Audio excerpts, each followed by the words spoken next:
سيدنا محمد وعلى آله وأصحابه أجمعين. اللهم صل على سيدنا محمد وعلى آل سيدنا محمد كما صليت على إبراهيم وعلى آل إبراهيم في العالمين إنك حميد مجيد. أعوذ بالله من الشيطان الرجيم. بسم الله الرحمن الرحيم. وإذ أخذنا من النبيين ميثاقهم ومنك ومن نوح وإبراهيم وموسى وعيسى ابن مريم وأخذنا منهم ميثاقا غليظا ليسأل الصادقين عن صدقهم وأعد للكافرين عذابا أليما. قال المؤلف والمفسر رحمه الله تعالى: أدام النفع بعلومه وعلومكم في الدارين آمين، إلى أن قال: ونص من بينهم على هؤلاء الخمسة وهم أولو العزم، وهو من باب عطف الخاص على العام، وقد صرح بذكرهم أيضا في هذه الآية وفي قوله تعالى: شرع لكم من الدين ما وصى به نوحا والذي أوحينا إليك وما وصينا به إبراهيم وموسى وعيسى أن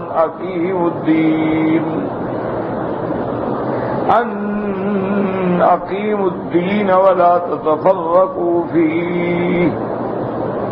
فذكر الطرفين والوسط الفاتح والخاتم ومن بينهما على الترتيب، فهذه هي الوصية والتي أخذ عليهم الميثاق بهم، كما قال تعالى: وإذ أخذنا من النبيين ميثاقهم ومنك ومن نوح وإبراهيم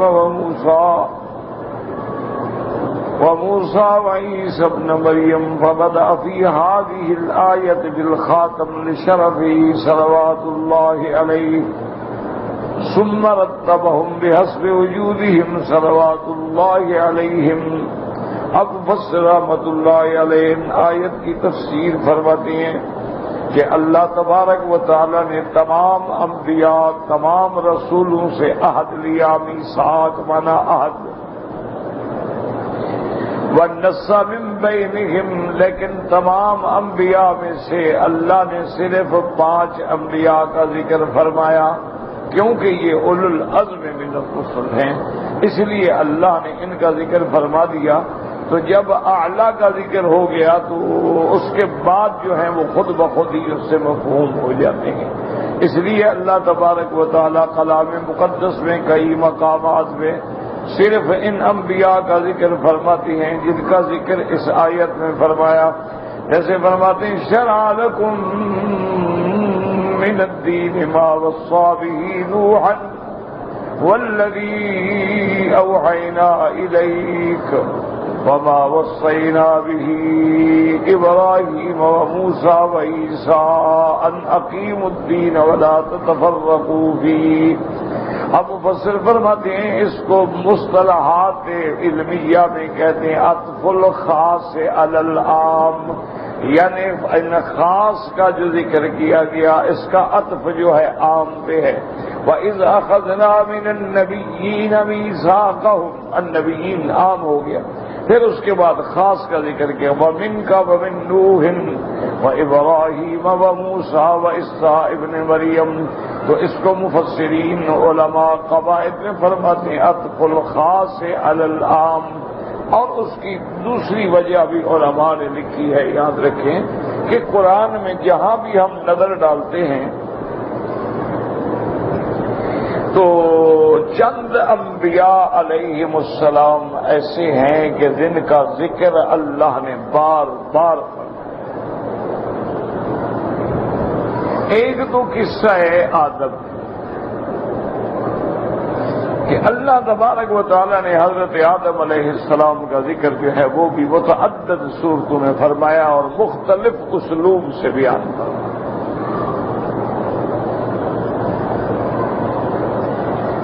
اور اسی طرح قصہ سیدنا نوح علیہ السلام کہ اللہ نے اس کا ذکر بھی مختلف صورتوں میں ارشاد فرمایا ہے، جیسے سورۃ الاحزاب میں ہے، سورۃ الشورى میں ہے، سورۃ الانبیاء میں ہے، سورۃ ہود میں ہے، اور اسی طرح مستقلاً ایک سورت ہے جس کا نام بھی سورۃ نوح. یہ دو پیغمبر. اور اسی طرح اللہ تبارک و تعالیٰ نے سیدنا ابراہیم الخلیل علیہ السلام کا ذکر بھی کئی مقامات پہ فرمایا ہے. سورۃ البقرہ میں بھی ذکر ہے، سورۃ ابراہیم بھی موجود ہے، سورۃ الانبیاء میں بھی ذکر ہے، اور مختلف اسالیب سے ذکر ہے.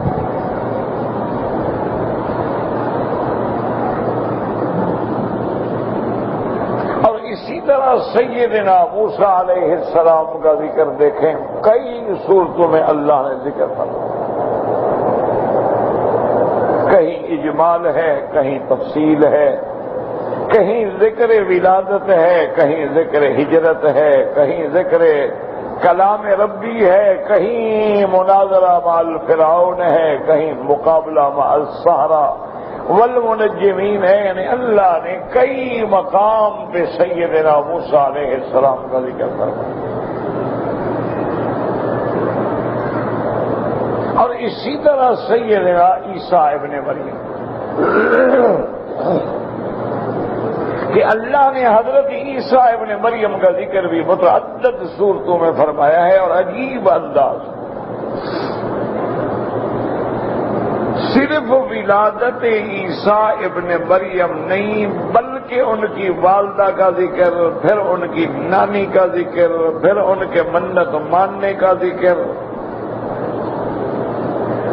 امرأت عمران کا ذکر، پھر کفالت بی بی مریم کا ذکر، پھر بی بی مریم کے پاس حضرت جبریل کے آنے کا ذکر، پھر حضرت بی بی مریم کا سیدنا عیسیٰ سے حمل کا ذکر، پھر ولادت کا ذکر، اس کے بعد قوم کا مقابلہ، اس کا جواب. یعنی کئی انداز میں اللہ نے ذکر. اس کی وجہ یہ ہے، یاد رکھو. اچھا، بعض انبیاء کا تو اللہ نے صرف نام لیا ہے، اور بعض انبیاء کا اللہ نے نام بھی نہیں لیا ہے، اجمالاً ذکر کر دیا. جیسے یہاں ہے وَإِذْ أَخَذْنَا مِيثَاقَ النَّبِيِّينَ، بس کہ ہم نے انبیاء سے عہد. اور کہیں فرما دیا رسلا مبشرین و منذرین، ہم نے رسول بھیجے جو ایمان والوں کو خوشخبری دیتے ہیں اور کافروں کو اللہ کے عذاب سے ڈراتے ہیں. کسی جگہ اجمالاً فرما دیا کہ آمن الرسول بما انزل الیہ من ربہ والمؤمنون کل آمن باللہ وملائکتہ وکتبہ ورسلہ لا نفرق بین احد من رسلہ. نام کوئی نہیں. اور کسی جگہ اللہ تبارک و تعالی نے فرمایا کہ وَمِنْهُمْ مَنْ قَصَصْنَا عَلَيْكَ، میرے محبوب بعض انبیاء تو وہ ہیں جن کا ہم نے آپ کو قصہ سنا دیا، اور بعض انبیاء ایسی ہیں جن کا ہم نے آپ کو قصہ بیان ہی نہیں کیا. وَمِنْهُمْ مَنْ لَمْ نَقْصُصْ عَلَيْكَ. اور پھر انبیاء کی یاد رکھیں کہ 3 ادوار ہیں، 3 دور ہیں، 3 احوال ہیں. پہلا دور جو ہے وہ حضرت آدم علیہ السلام سے لے کر نوح علیہ السلام تک، یہ دور اول ہے. اور اور اس میں 10 قرن یعنی 1000 صدی گزر گئی، 1000 سال، 10 قرن گزرے۔ 1 قرن 100 سال کا ہے تو 10 1000 سال ہو۔ پھر ایک دور ہے حضرت نوح علیہ السلام سے لے کر سیدنا ابراہیم علیہ السلام تک۔ اس کے بعد جو اب دور نبوت ہے وہ سب ذریت ابراہیم ہے۔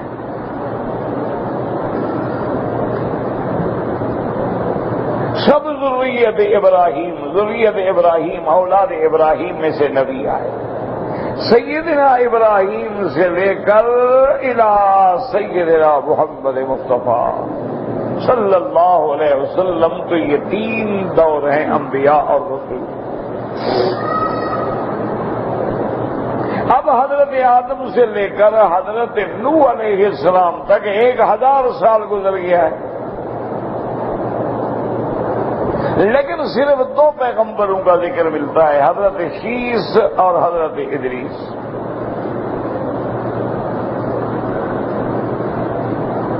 پھر اول رسول سیدنا نوح علیہ السلام، یہ سب سے پہلے رسول ہیں، کیونکہ آدم علیہ السلام کے آنے کے بعد لوگوں میں زیادہ اختلاف نہیں تھا، لوگ ایک دین پہ تھے۔ حضرت آدم علیہ السلام کے بعد یعنی آخری صدی جو ہے 900 سال کے بعد پھر اختلاف شروع ہوا، عمران بڑھ گئی، لوگ بڑھ گئے، آبادی بڑھ گئی، اب ان میں ایسا ایسا ایسا اختلاف شروع ہو گیا، اور سب سے پہلی بنیاد جو رکھی گئی ہے باطل مذہب کی وہ شرک ہے۔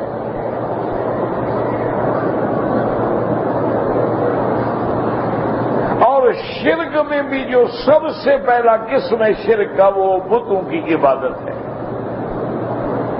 ورنہ شرک تو کئی قسم کے ہیں نا۔ بعض لوگوں نے جنوں کو شریک بنایا، بعض لوگوں نے اللہ تبارک و تعالیٰ معاف کرے سورج اور چاند کو وہ متصرف الامور مانا، بعض نے کواکب کو مانا، نجوم کو مانا، فلک کو مانا، بعض نے مختلف یعنی بت، لیکن اصل جو ابتدا ہے وہ بتوں سے۔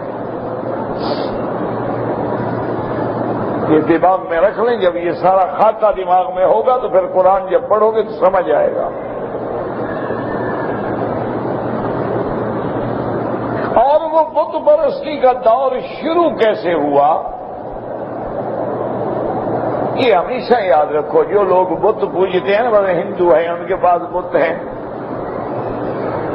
اصنام ہیں اور مختلف نام ہیں، دیوی ہیں، دیوتا ہیں، ان میں مذکر بھی ہیں، مؤنث بھی ہیں، یعنی مؤنث بھی دیوی دیوتا ہیں یعنی۔ تو دراصل یہ لوگ ان بتوں کو نہیں پوجتے ہیں، یاد رکھو، نہ مٹی کو پوجتے ہیں، نہ پتھر کو پوجتے ہیں، نہ سونے کو، نہ چاندی کو، نہ لکڑی کو۔ اب تو خیر مسئلہ زیادہ آسان ہو گیا ہے کہ اب تو بت پلاسٹک کے بھی ہیں، کیونکہ تانبا پیتل سونا بھاری ہے نا، تو خدا کا اٹھانا مشکل ہو جاتا ہے۔ پلاسٹک کا خدا ایک لیا، جیب میں ڈال دیا، جہاں مرضی آئی خدا کو نکال کے سامنے رکھ دیا، جہاں مرضی ہے جیب میں ڈال دیا۔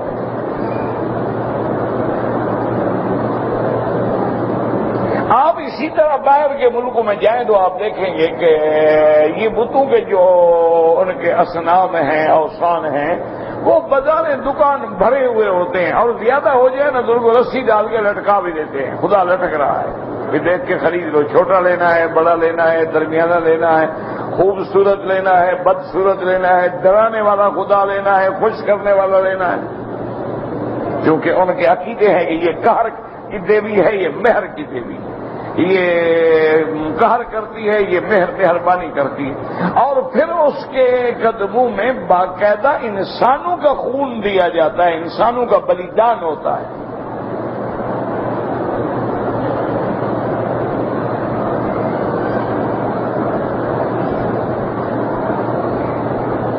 تو اصل میں یاد رکھیں یہ پاگل نہیں ہو گئے ہیں. اگر دیکھو نا، اگر لکڑی کو پوجنا ہوتا تو کسی درخت کی پوجا کر لیتے، وہاں لکڑی پڑی تھی. اصل یہ عبادت جو ہے اللہ کے نیک بندوں کی ہے. جیسے آج ہم پیروں کی کرتے ہیں نا، وہ اسی چکر میں تھے.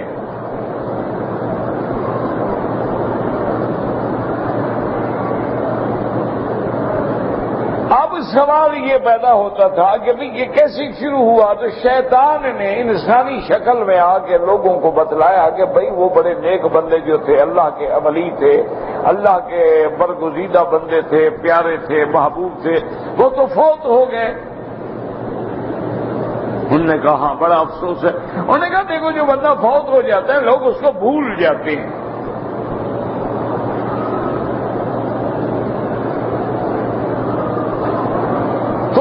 پوچھا کہ بھائی تمہارا مشورہ کیا ہے، رائے کیا ہے؟ انہوں نے کہا ان کی صورت بنا لیتے ہیں، کوئی تمثیل، کوئی فوٹو، تاکہ ان کو رکھنے کے بعد ہمیں یاد آئے کہ یہ ہمارے اچھے لوگ تھے. انہوں نے کہا تمہارا مشورہ تو ٹھیک ہے، لیکن وہ تصویر کون بنائے گا؟ کیمرے شیمرے تو تھے نہیں.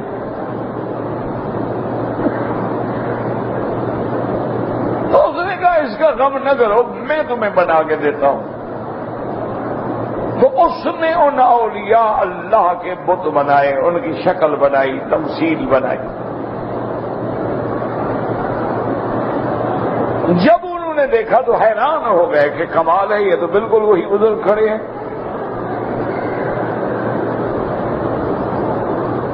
اسی لیے صحیح حدیثوں میں آتا ہے کہ میرے آقا محبوب دو عالم، رحمت دو عالم، رحمت مجسم سیدنا محمد مصطفیٰ صلی اللہ علیہ وسلم جب کعبے میں داخل ہوئے تو کعبے کے اندر حضرت ابراہیم کا بت کھڑا تھا.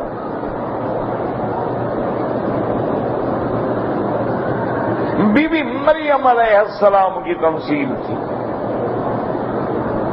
اور حضرت ابراہیم کے ہاتھ میں وہ ازلام تھے، وہ لکڑیاں تھیں جن سے فال نکالا کرتے تھے.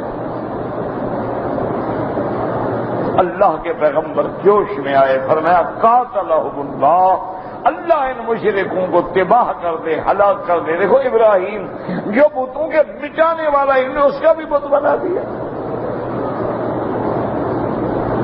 ابراہیم علیہ السلام تو بت شکن ہے. تو یہ اصل مسئلہ وہاں سے چلا تھا. اب انہوں نے ان تماثیل کو لے کے گھروں میں بھی رکھ دیا، عبادت خانوں میں بھی رکھ دیا، اور کوئی عبادت نہیں کرتے تھے، بس دیکھتے تھے، خوش ہوتے تھے کہ ہمارے فلاں بزرگ کی تصویر ہے.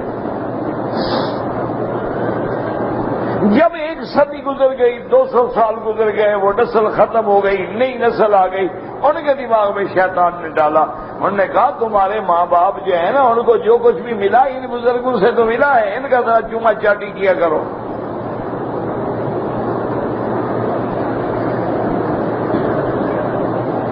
جب تم ان کے قدموں کو چھوؤ گے، ان کو پرنام کرو گے، ان کی پرارتھنا کرو گے، ان کے ہاتھ آگے باندھ کے بنتی کرو گے، یہ راضی ہو جائیں گے، اللہ کو کہہ دیں گے تیرا کام منٹ میں ہو جائے گا.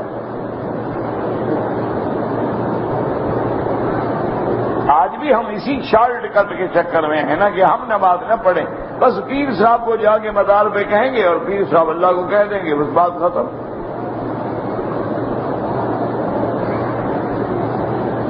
ہم نے جنت جانے والی ٹرین پہ چڑھنا ہے، گارڈ کو کہہ دیں گے، وہ کہے گا بیٹھ جاؤ بس، ٹکٹ بنا دے گا، بزرگ ہمیں ٹکٹ دے دیں گے، ہم جنت چلے جائیں گے.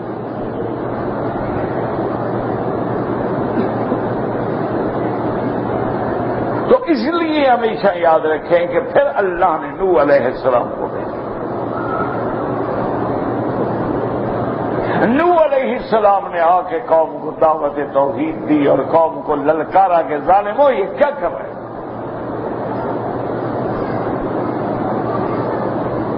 اللہ کی عبادت کرو، یہ تو صورتیں ہیں، تماثیل ہیں اور بت ہیں اور جن کے ہیں ان کو بھی پتہ نہیں ہے.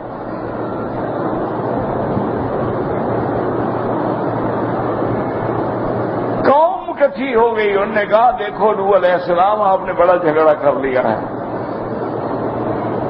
ہم اپنے ان آلہہ کو کسی شکل میں نہیں چھوڑ سکتے.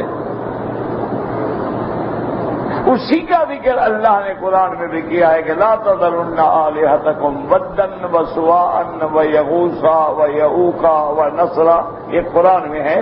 انہوں نے کہا نوح علیہ السلام کی باتوں میں نہ آنا، آپ نے ان 5 پیروں کو نہیں چھوڑنا ہے.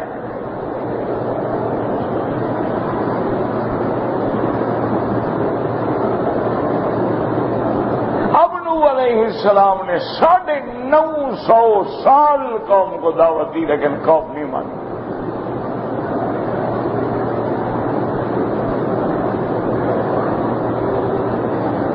اللہ تبارک و تعالیٰ کے آگے آخر نوح علیہ السلام نے فریاد کی کہ یا اللہ یہ قوم نہیں مانتی.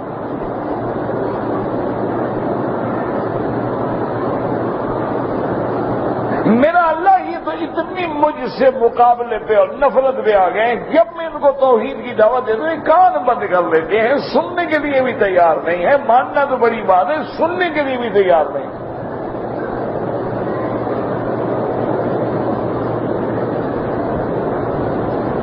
ایمان سے کہیں اللہ کے کعبے میں بیٹھے ہو، یہ مولوی مکی مدنی کی بات نہیں ہے، بات آپ کو اللہ نے عقل دیا ہے، فہم دیا ہے. آج بھی یہی حال نہیں ہے جو قبر پرست ہیں، قبروں پہ نظریں چڑھاتے ہیں. مجال ہے وہ بات سنیں، ان کو کہ چھوڑو وہاں بھی ہیں، ان کی بات ہی نہ سنو، بابا ان کے جلسے بھی نہ جائے گا، ان کے پیچھے نماز ہی نہ پڑھو، ان کی مسجد میں بھی نہ جاؤ، اور یہ مسجد میں گزر جائیں مسجد کو دھویا کرو، مسجد پلید ہو گئی ہے.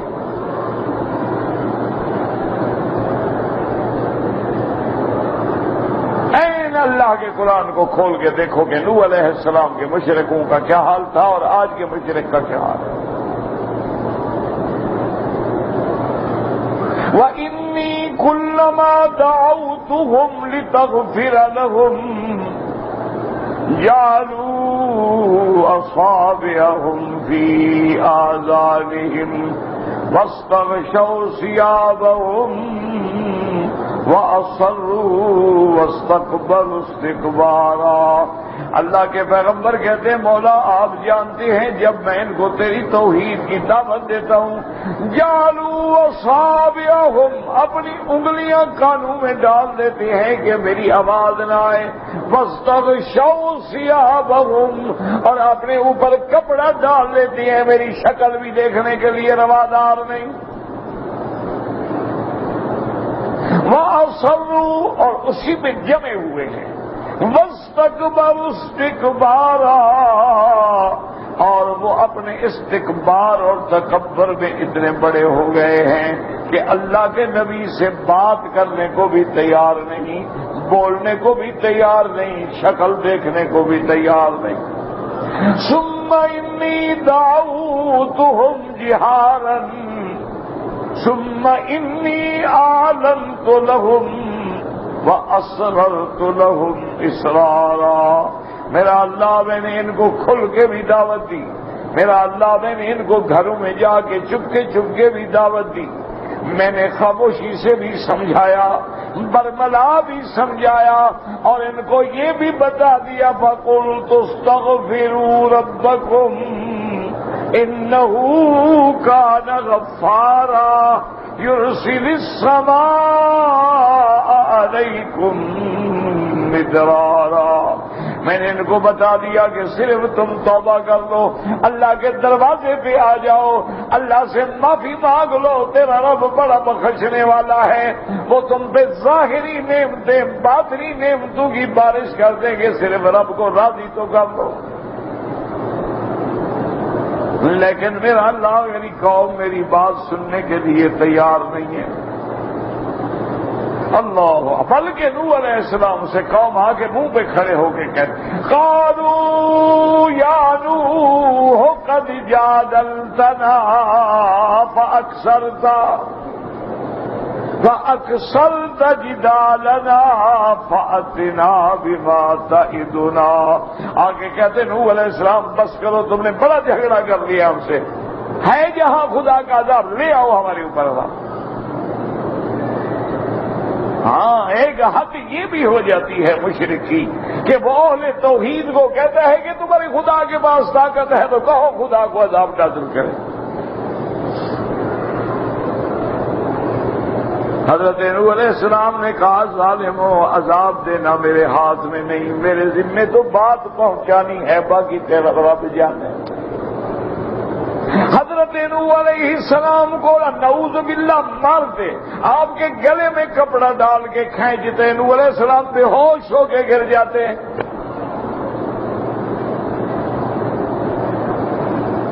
جب قوم سے نوح علیہ السلام مایوس ہو گئے تو پھر آپ نے اللہ کے آگے ہاتھ بڑھائے، میرا مولا مہربانی کر، انک ان تذرہم یضلوا عبادک، میرا مولا اگر اس قوم کو آپ نے چھوڑ دیا تو تیرے بندوں کو گمراہ کریں گے، ان کی آنے والی نسلیں بھی کافر ہوں گی۔ اور آخر میں دعا کی کہ میرا مولا لا تذر علی الارض من الکافرین دیارا، میرا مولا یہ نسل سمجھنے والی نہیں، اب اس کو تو پوری نسل کو مٹا دے، اب یہ تیرا نام لینے والے نہیں۔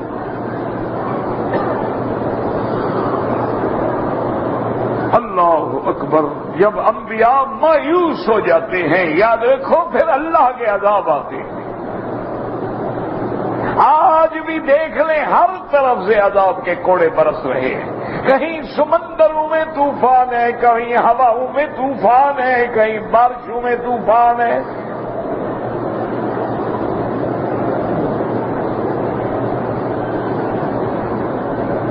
اللہ اکبر اللہ اکبر۔ اللہ تبارک و تعالی نے بھی نوح علیہ السلام کی دعا سن لی اور حکم دے دیا۔ اللہ نے فرمایا میرے نوح واصنع الفلک بأعیننا ولا تخاطبنی فی الذین ظلموا، نوح علیہ السلام کشتی بناؤ اور پھر ان لوگوں کے بارے میں سفارش نہ کرنا، مشرک کے بارے میں شفاعت نہیں ہوتی۔ یاد رکھو جو بندہ شرک میں مر جائے، بدعات میں مر جائے، قیامت میں انبیاء شفاعت بھی نہیں فرمائیں گے۔ شفاعت گناہگار کی ہوتی ہے، مشرک کی شفاعت نہیں ہوتی، مشرک تو باغی ہے، باغی کی کیا سفارش۔ یاد رکھیں انبیاء شفاعت کریں گے، اور سب سے بڑی شفاعت میرے مدنی محمد مصطفیٰ فرمائیں گے، لیکن یاد رکھیں حضور کی شفاعتیں ہوں گی گناہگاروں کے لیے، مشرک کے لیے نہیں۔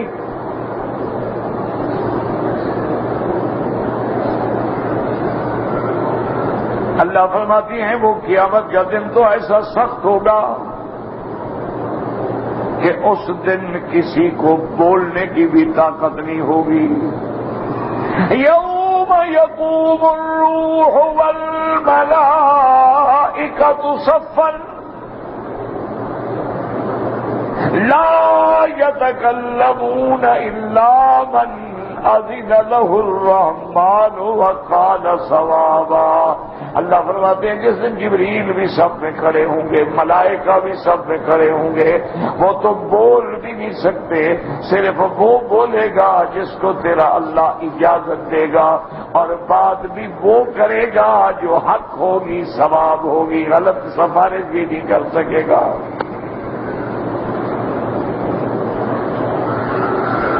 اللہ نے حکم دیا نوح علیہ السلام کو کشتی بنائے، نوح علیہ السلام کشتی بنا رہے ہیں اور قوم آگے ٹھٹھا کرتی ہے، مذاق کرتی ہے، دیکھو یہ نوح علیہ السلام کشتی بنا رہے ہیں، یہاں کوئی دریا ہے بنا۔ اللہ اکبر۔ آج بھی آپ دیکھ لیں کہ میرا مولا جب چاہتا ہے نا صحراؤں میں بھی طوفان آ جاتے ہیں، کناروں میں بھی طوفان آ جاتے ہیں، اور جب اللہ تبارک و تعالیٰ کا عذاب آتا ہے تو شہروں کے شہر جو ہے طوفانوں کی نظر ہو جاتے ہیں۔ جہاں کبھی پانی کا تصور نہیں ہوتا ان گلیوں میں کشتیاں چل رہی ہوتی ہیں۔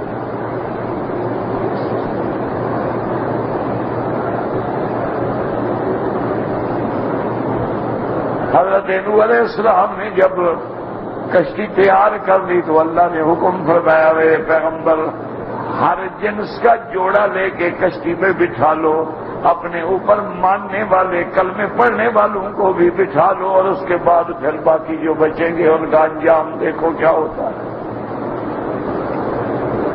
مسلمانوں تو یہ ہے بتوں کی ابتدا. یاد رکھو تو پیغمبروں کے 3 دور گزرے. حضرت آدم سے لے کر نوح تک ایک دور، نوح علیہ السلام سے لے کر ابراہیم علیہ السلام تک دوسرا دور، اور ابراہیم علیہ السلام سے لے کر خاتم الانبیاء محمد مصطفیٰ صلی اللہ علیہ وسلم تک تیسرا دور ہے پیغمبروں کا. اس لیے اللہ نے نوح علیہ السلام کے واقعے کو کھول کھول کے دیا. سیدنا ابراہیم علیہ السلام کا قصہ بھی اللہ نے کھول کھول کے بیان کیا کہ ابراہیم علیہ السلام کا مقابلہ بھی قوم سے تھا جو بتوں کو پوجا کرتی تھی، خدا بنایا ہوا تھا، مندر بھرے ہوئے تھے.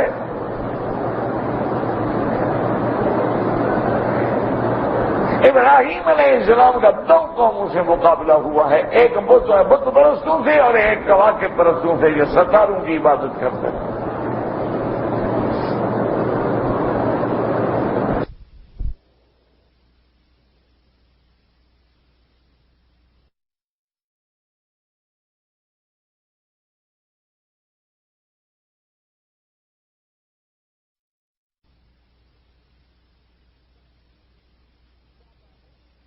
کعبہ ہیں. ابراہیم علیہ السلام وہ ہیں جو مشاعر مقدسہ جن کو اللہ نے سمجھائے ہیں. ابراہیم علیہ السلام وہ ہیں جن کی اولاد میں اسماعیل ذبیح اللہ ہے، اور یہ ابراہیم وہ ہیں جن کی اولاد اسماعیل میں پھر حضرت محمد مصطفیٰ ہے. اس لیے اللہ نے کھول کھول کے بیان کیا. اور پھر ابراہیم علیہ السلام ان پیغمبروں میں ہیں کہ مشرکین جو ہیں شرک کے باوجود بھی کہتے تھے کہ ہم ابراہیم کو مانتے ہیں. بھئی کیسے مانتے ہو؟ ابراہیم علیہ السلام نے بت توڑ ڈالے، تم نے کعبہ بھرا ہوا ہے، مانتے کیسے ہو؟ جیسے آج بھی مشرک کہتا ہے نا، چاہے قبر پہ سجدہ کرے، نظر چڑھائے، چادر چڑھائے، پھول چڑھائے، عرس منائے وغیرہ، یہ ہر کمال ہے. ہم بالکل موحد ہیں، کلمہ پڑھتے ہیں لا الہ الا اللہ محمد رسول اللہ. او بابا یہ تو تعظیم ہے، بزرگوں کی عزت اکرام ہے.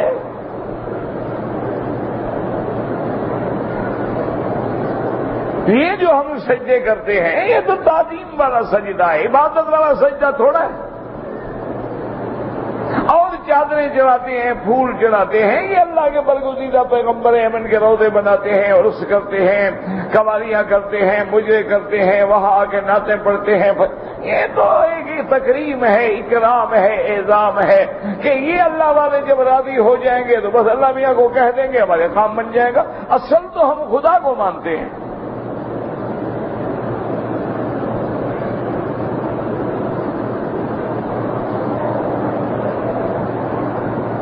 لیکن یاد رکھیں، ایمان سے کہیں کہ اگر مزارات پہ روضہ بنانا، پتھر لگانا، کتبے لگانا، سنگ مرمر لگانا، ان پہ سونے کے چادریں چڑھانا، سونے کے دروازے لگانا، اور ان پہ آ کے طواف کرنا، تعظیمی سجدے کرنا، اگر یہ دین ہے، ایمان سے کہیں کہ اللہ کے نبی نے ہمیں کیوں نہیں سکھلایا؟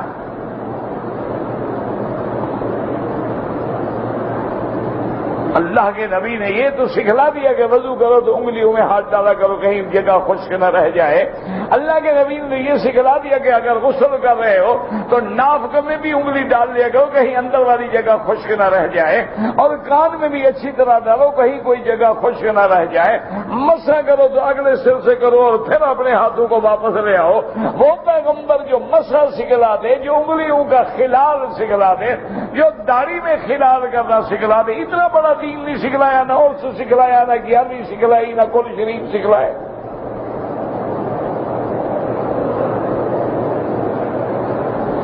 اس لیے علماء کہتے ہیں کہ جو لوگ بدعتی ہیں دراصل وہ اللہ کے قرآن کے منکر ہیں. قرآن کہتے ہیں الیوم اکملت لکم دینکم، آج میں نے تمہارا دین مکمل کر دیا ہے. اور یہ نئی چیزیں دین میں پیدا کر رہے ہیں، کیا مانا ہے؟ دین مکمل نہیں ہے.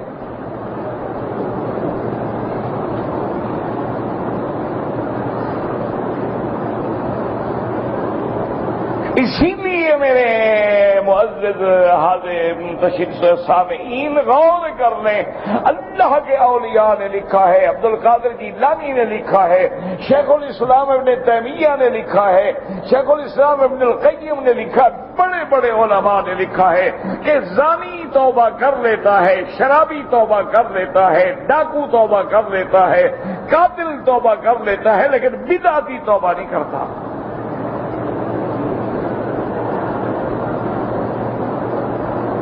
اس کی وجہ کیا ہے؟ انہوں نے کہا کہ شرابی جتنا گندا ہو، جب ہوش آئے تو کہتا ہے اچھا کام نہیں ہے۔ اس کو کوئی دوست سمجھائے کہ یار تم کس چکر میں پڑ گئے ہو، کہتے یار دعا کرو میں عذاب میں ہوں، بس کیا کروں، چھوڑ نہیں سکتا، نشہ لگ گیا ہے۔ اس کو اچھا نہیں سمجھتا، جب عقل آتی ہے کہتے ہیں کام برا ہے۔ زانی زنا کرتا ہے لیکن سمجھتا ہے کہ یار ہے تو برا، آج میں کسی کی لڑکی سے زنا کر رہا ہوں، میری لڑکی سے بھی تو زنا ہو سکتا ہے۔ آج میں کسی کی بہن کا عاشق ہوں تو میری بہن میں بھی تو کوئی عاشق ہو سکتا ہے۔ آج میں کسی کی دیواریں پھلانگ رہا ہوں تو میرے گھر کی دیواریں بھی کچھ لوہے کی بنی ہوئی نہیں ہے نا۔ ایک منٹ میں ضمیر جھنجھوڑتا ہے۔ قاتل ہے، ڈاکو ہے، لیکن ایک منٹ میں خیال تو آتا ہے آج میں نے کسی عورت کا سہاگ اجاڑا ہے، کسی ماں کی گود میں نے اجاڑ دی ہے، کسی کا گھر اجاڑ دیا ہے، بھائی رلا دیے، بچے رلا دیے ہیں، یار کبھی ان کی بد دعائیں لگی تو میرے بھی بچے رولیں گے۔ ضمیر اندر سے کبھی کبھی جاگتا تو ہے، لیکن بدعتی توبہ کیوں نہیں کرتا؟ کہ بدعت جو کر رہا ہے اس کو تو دین سمجھ کے کر رہا ہے، دین سے کیسے توبہ کرے؟ وہ تو سمجھے اچھا کام کرے، اچھے کام سے بھی تو توبہ کرتا ہے۔ وہ کہتا ہے میں جو کچھ کر رہا ہوں یحسبون انہم یحسنون صنعا، اللہ فرماتے ہیں یہ ظالم سمجھتے ہیں کہ ہم اچھا کام کر رہے ہیں۔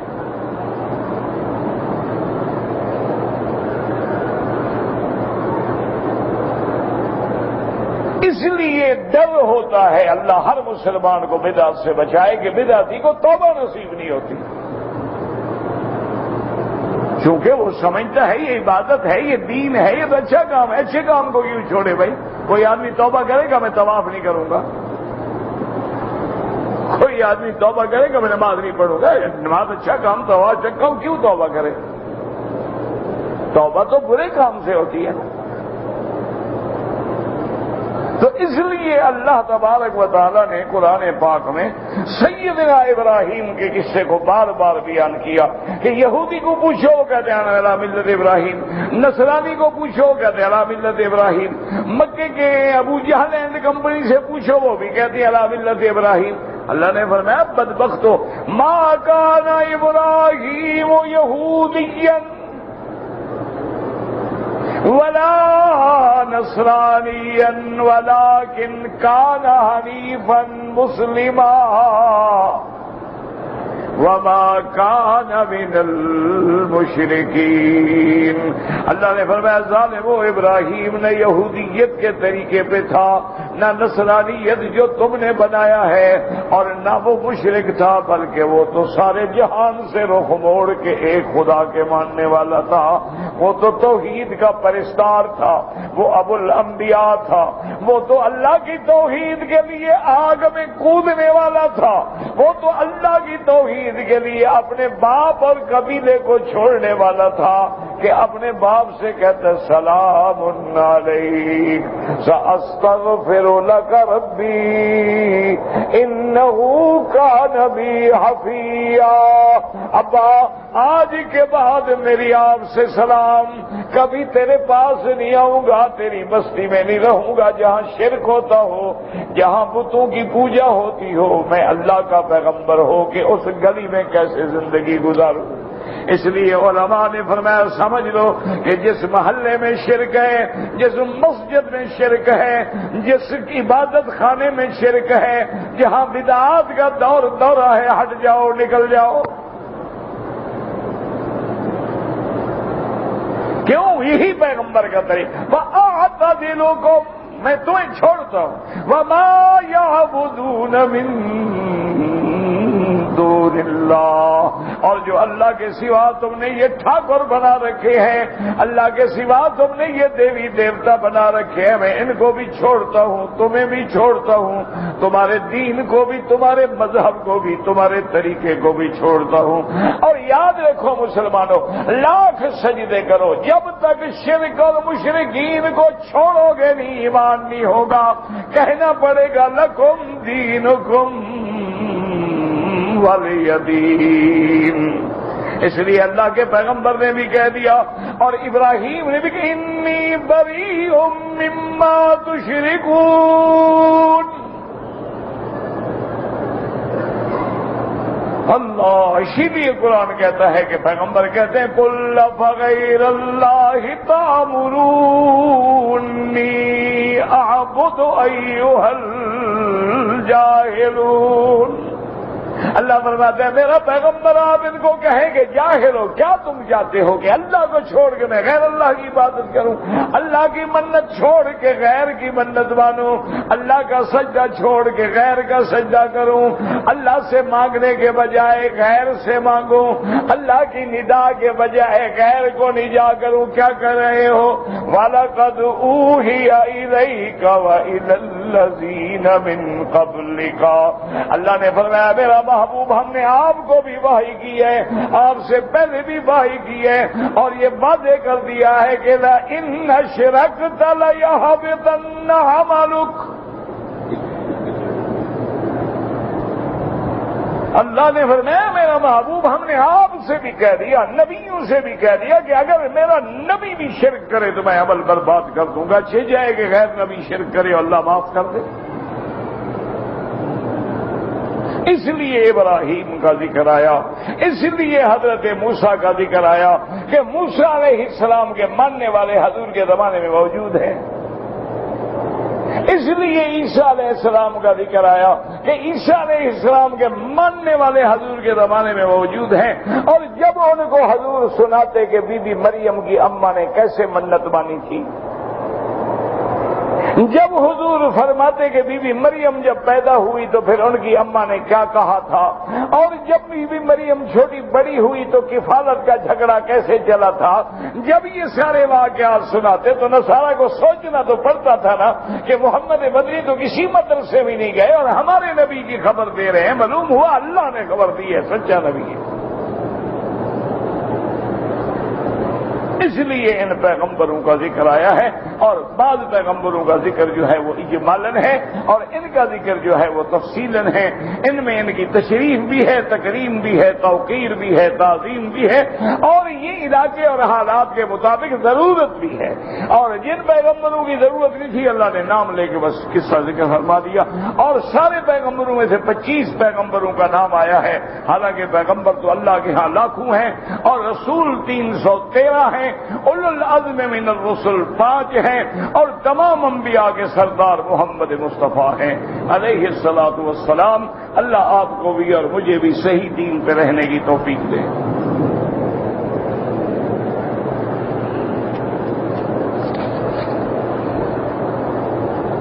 کہتے جی کہ ہمارے علاقوں میں نماز سے پہلے صلاۃ و سلام پڑھتے ہیں، وہ بالکل بدعت ہے خالص۔ اگر وہ سنت ہوتی یا محبت ہوتی تو بلال پڑھتے ہیں۔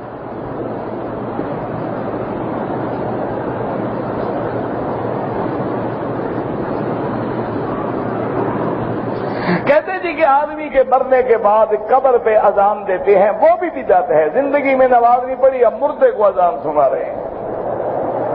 جب تک زندہ تھا اذان سنتا رہا اور گھر سوتا رہا، جب مر گیا اب قبر پہ اذان سنا ہوگی تو اب کیا کرے گا؟ نماز پڑھنے آئے گا؟ کوئی عقل کرو، کام کسی مقصد کے لیے ہوتا ہے نا۔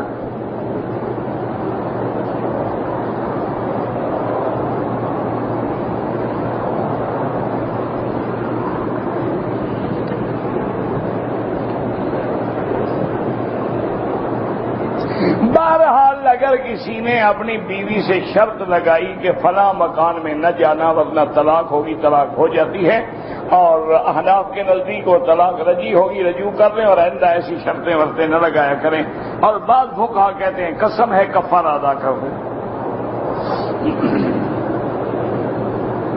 مجھے جنت میں جانا ہے انشاءاللہ، ہم سب کو جانا، تم اکیلا جانے کی کوشش کیوں کر رہے ہو؟ اور کیا کرنا چاہیے؟ اللہ کو راضی کرنا چاہیے، جنت اس کی رحمت کے بغیر نہیں مل سکتی۔ یہ اعمال جو ہم کرتے ہیں یہ اللہ کا حکم ہے، ان کی وجہ سے ہمیں جنت نہیں مل سکتی ہے۔ اصل رضا الہی ہے، اس کی رضا کب ہوگی؟ جب اچھے عمل کریں گے، جب اچھے عمل کریں گے رحمت آئے گی، رحمت آئے گی تو جنت ملے گی۔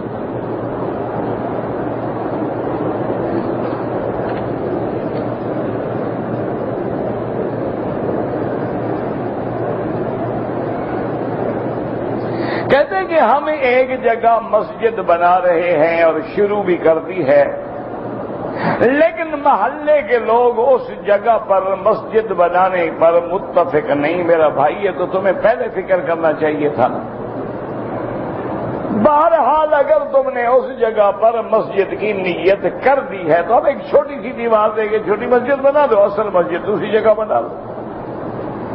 اب جب مسجد کی نیت ہو جائے تو نہ وہ جگہ بیچ سکتے ہو، نہ وہ رہائش رکھ سکتے ہو، رہے گی مسجد۔ تو وہاں ایک چھوٹی سی چار دیواری کر دیں، کبھی کبھی جماعت کر لی، نماز پڑھ لی، باقی جہاں افضل آبادی ہو وہاں مسجد بنا دو۔ کہتے ہیں جی کہ پینٹ شرٹ کا استعمال جائز ہے۔ میرا بھائی ایک ہے جائز ہونا، جائز تو ہے، جائز کیوں نہیں؟ اور اب تو یعنی بعض ملکوں کے ٹوٹل آبادی مسلمانوں کی یہی لباس پہنتی ہے، اس لیے علماء نے کہا تشبہ بالکفار باقی نہیں رہ گیا۔ جائز تو ہے لیکن یہ لباس وہ نہیں جو سنت محمد مصطفیٰ کے مطابق ہو، اس لیے مجبوراً ہو پہن لیا کرو، لیکن جب مسجد آؤ نمازیں پڑھو تو صحیح لباس پہنو۔ اچھا، میں نے دیکھا ہے بعض لوگ برونائی کے، ملائیشیا کے، انڈونیشیا کے، وہ بڑا اچھا کرتے ہیں کہ اگر انہوں نے پینٹ پہنی ہوئی ہو نا، نماز میں اوپر وہ لنگی باندھ دیتے ہیں تاکہ سطر بھی کامل رہ گیا، نماز بھی صحیح ادا ہو گئی۔ کیونکہ پینٹ بعض اوقات اتنی ٹائٹ ہوتی ہے، اتنی تنگ ہوتی ہے، اتنی ٹائٹ سکن ہوتی ہے کہ سجدہ کرو، رکوع میں جاؤ تو بندے کا سب کچھ نظر آتا رہتا ہے۔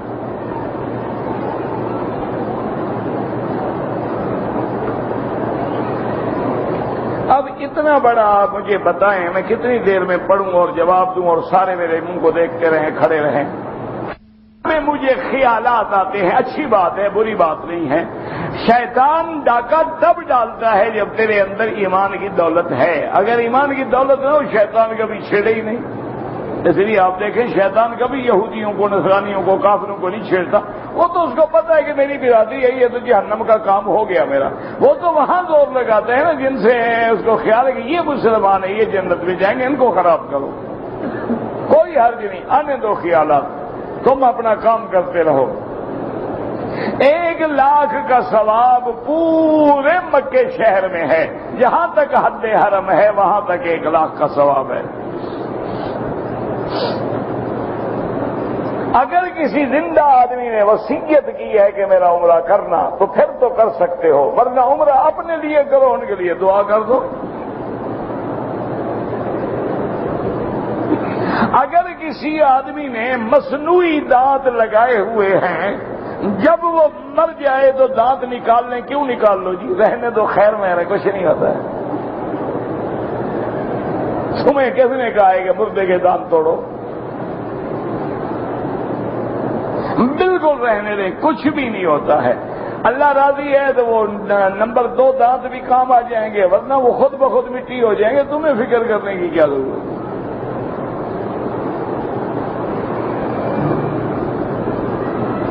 صلاۃ تسبیح کے بارے میں حدیث میں آتا ہے لیکن وہ حدیث ضعیف ہے، لیکن علماء جو ہیں وہ فضیلت اعمال میں ضعیف حدیثیں بھی لیتے ہیں۔ جیسے کتابیں آپ دیکھیں گے نا، ترغیب ہے، ترہیب ہے، اسی طرح ذہبی کی ہے، منذری کی ہے، جتنی کتابیں ہیں جو فضائل اعمال میں ہیں ان میں ضعیف روایات بھی قبول ہوتی ہیں، لہذا کوئی پڑھتا ہے بالکل پڑھا کرے۔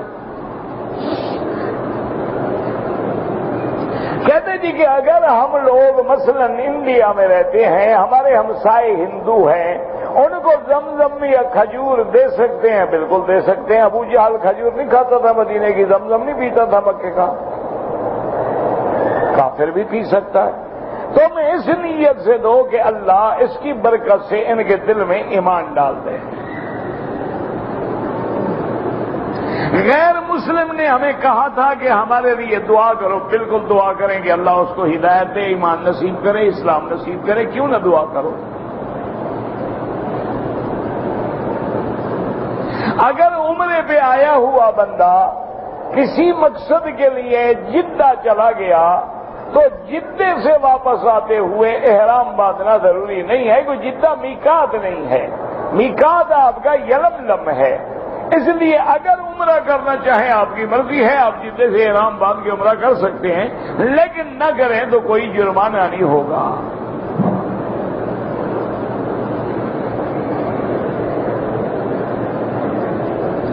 اگر کسی آدمی کے پیشاب کے قطرے گرتے رہتے ہیں، ہر نماز کے لیے نیا وضو کرے۔ کیا معنی؟ مغرب کے لیے جو وضو کیا ہے عشاء کی اذان تک وہی وضو کافی ہے، نماز پڑھے، نفل پڑھے، طواف کرے، پھر عشاء کے لیے دوبارہ وضو کرے اور انڈر ویئر رکھے تاکہ قطرے جو ہیں مسجدوں میں نہ گریں، مسجد کی قالینیں خراب نہ ہوں، اور اس کو بعد میں دھو لیا کرے تاکہ وہ پیشاب سے پاک ہو جائیں۔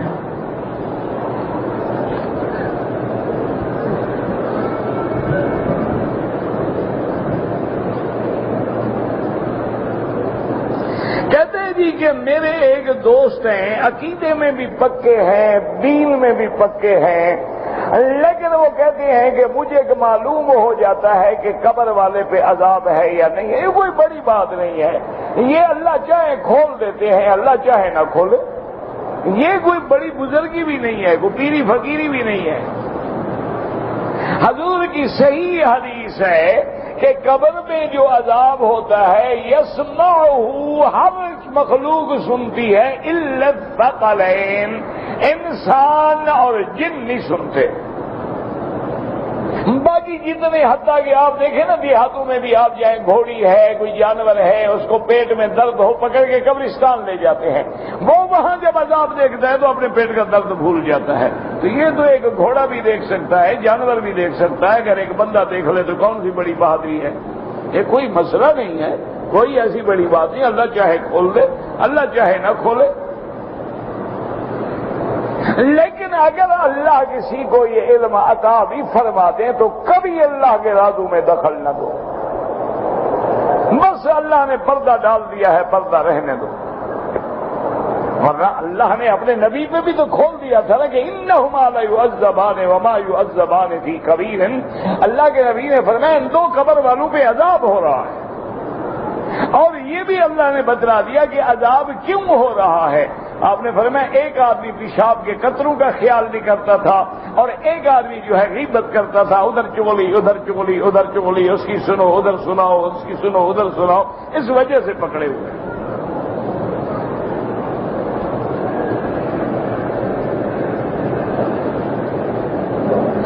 بیر روحا ایک بیر ہے، وہاں حضور پاک نے قیام فرمایا ہے بس۔ باقی آپ نے تاریخ پڑھنی ہے، تاریخ مدینہ لے لو، تاریخ مکہ لے لو، ساری تفصیل مل جائے گی۔ حضور پاک نماز جنازہ کے بعد دعا مانگتے تھے، تو نماز جنازہ کیا ہے پہلے یہ تو سمجھاؤ۔ نہیں، جب تم جنازہ پڑھتے ہو تو کیا کہتے؟ گالیاں دیتے ہو، اللہم اغفر لحینا ومیتنا، یہ کیا ہے؟ یہ دعا نہیں ہے۔ تو اصل دعا تو یہ ہے، پھر بعد میں دعا کا کیا مطلب؟ حضور پاک نے کبھی جنازے کے بعد دعا نہیں کی۔ اصل دعا وہ ہے جو جنازے کے اندر ہے، اللہم اغفر لحینا ومیتنا وشاہدنا وغائبنا وصغیرنا وکبیرنا وذکرنا وانثانا الی آخرہ۔ تو جب اصل دعا حضور کر چکے ہیں، بعد میں دعا کا کیا مطلب ہے؟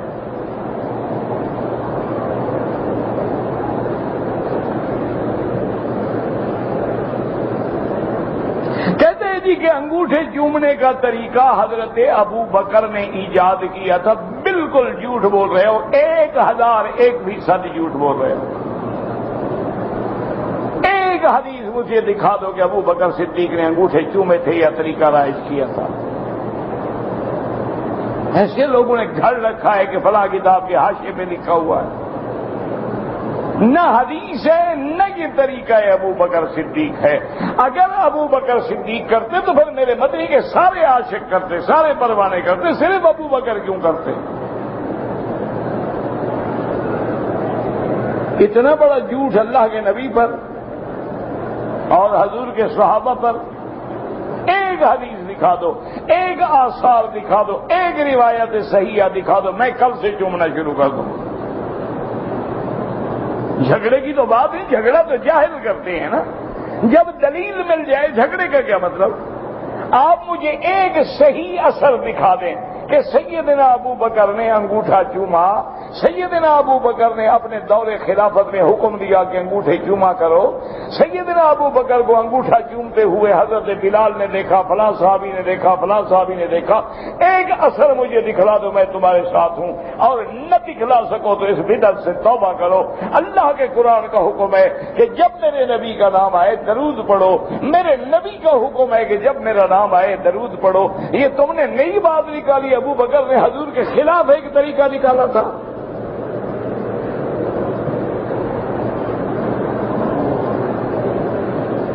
اگر احرام ہمارا پلید ہو جائے دھو ڈالو, بدل ڈالو, کوئی مسئلہ نہیں.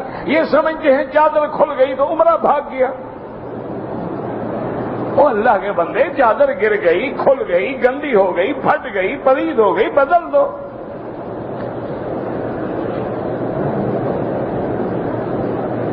3.5 سال کی بچی کو ایسے نیت کر رہے ہیں, اس کا کوئی احرام شہرام نہیں ہوتا. بس ماں باپ جب اٹھائیں نیت کر رہے ہیں, اللہ اس کو بھی عمرے کا ثواب دیں گے. کہتے جی کہ آپ کرسی پہ بیٹھ کے تقریر کیا کریں. کرسی پہ بیٹھنے سے مجھے ڈر لگتا ہے, بڑی بے وفا ہوتی ہے کرسی. زمین ٹھیک ہے. لیکن بابا اصل بات یہ نہیں ہے. اصل بات یہ ہے کہ پڑھنے والے سارے قرآن تفسیر لے کے بیٹھے ہیں. اس لیے موسم حج میں کرسی پہ بیٹھ کے تقریر کرتا ہوں کہ آگے پڑھنے والے نہیں ہوتے, واز ہوتا. تو حالانکہ جائز ہے کرسی پہ بیٹھا, اور مجھے تو ڈاکٹروں نے کہا ہوا ہے کہ کرسی کے بغیر نہ بیٹھو, مجھے آرتھرائٹس کی تکلیف ہے. وہ کہتے ہیں اسی لیے بڑھ رہی ہے آپ کی تکلیف. لیکن بس سمجھے میری بے وقوفی ہے یا ادب ہے, مجھے ڈر لگتا ہے کہ یہ سفید داڑھی والے نیچے بیٹھے, میں اونچا ہو کے بیٹھ جاؤں.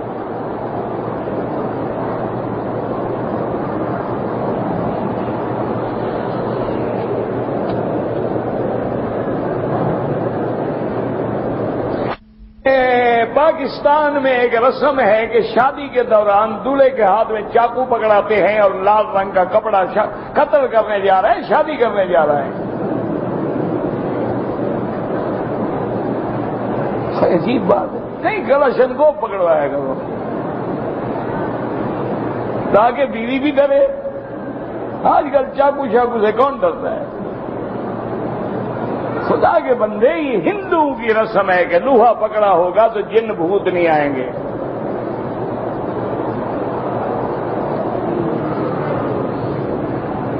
عجیب آدمی بھی. ہر گھر میں لوہے کے دروازے ہیں, لوہے کی گرل ہیں, لوہے کی الماریاں ہیں. جن بھوت پھر بھی آ جاتے ہیں, ایسے چھوٹے سے بیت سے ڈر جائیں گے. کوئی عقل کرو. اللہ نے عقل دیا ہے کہ چھین دیا؟ بدعتی کا عقل رہتا ہی نہیں. نماز کے بعد اگر طواف کریں تو امام ابو حنیفہ رحمۃ اللہ علیہ کے نزدیک واجب الطواف جو ہے مغرب کے بعد پڑھیں. اگر ہم 1-2 دن کے لیے جدہ جائیں تو قصر پڑھیں. دیکھ لیں جہاں 78 کلو بنتا ہے تو مسافر ہیں, کیونکہ جدہ تو شروع ہو جاتا ہے مکے کے نکلنے کے بعد 50 کلومیٹر پہ.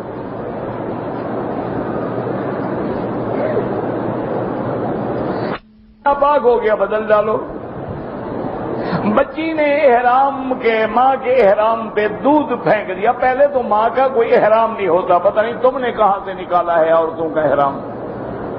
عورت کا تو کوئی احرام نہیں ہوتا, جو کپڑے پہنے ہوئے بس لبیک اللہم لبیک لبیک لا شریک لک لبیک. اور اگر دودھ پھینک دیا کچھ بھی نہیں ہوتا. میں اپنے باپ وغیرہ, بالکل باپ کے لیے عمرے کرو, حج کرو, جو مرضی آئے کرو. ربنا تقبل منا انک انت السمیع العلیم وتب علینا انک انت التواب الرحیم. دعا کریں اللہ پاک اسلامی ملکوں سے عذاب اٹھا دے, اللہ پاکستان سے عذاب رفع فرما. یا اللہ ہم گناہگار ہیں، تیرا نام لیوا تو ہیں، تیرے نام پر ملک